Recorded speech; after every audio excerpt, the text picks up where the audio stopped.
অন্ধকারে কবি সড়ক খাঁজে টেঁটা ঠোঁটে ছায়ার গহীন কুঠরি থেকে আছড়ে পড়ে জ্যোৎস্না পৃথিবীর নিচে।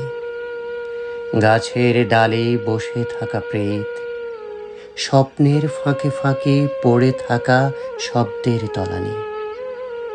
তার কবিতা হয় হাওয়া, শব্দেরা তৃতীয় চোখ খুলে দেখে গেছে এ শহরের বুকের মধ্যে চিরকালীন জড়তা।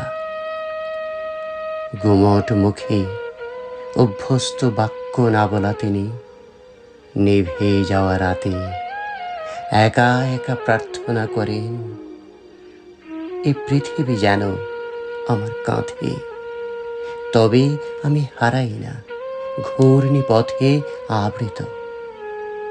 কোথাও কিছু আরম্ভ হয় না, তার শব্দেরা সিলুয়েট যাদের কোনো নাম নেই। সময় হারায় তার দাঁতে, মহাকালের ভেতর ভাঙা ভাঙা মন্ত্রের প্রতিধ্বনি হয়ে বয়ে চলে।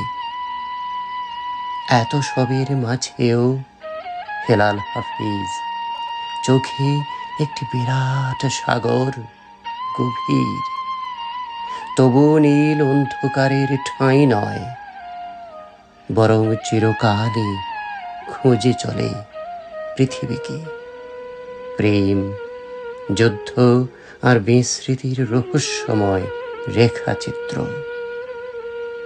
কিন্তু যখন সে চোখ, পৃথিবী তবু অনির্দিষ্ট হৃদয়ের গভীরে শূন্যতায় আর পূর্ণতায় একাকার।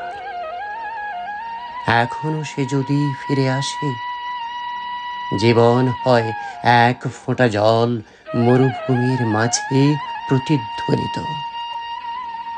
হেলাল হাফিজ, তার কণ্ঠে এক অশ্বযাত্রা, কাঁপানো জীবনের মানে যখন অদৃশ্য হয়ে যায়, তবে শব্দের অগ্নিকুণ্ডে অক্ষর বারুদের মতো ফুটে ওঠে।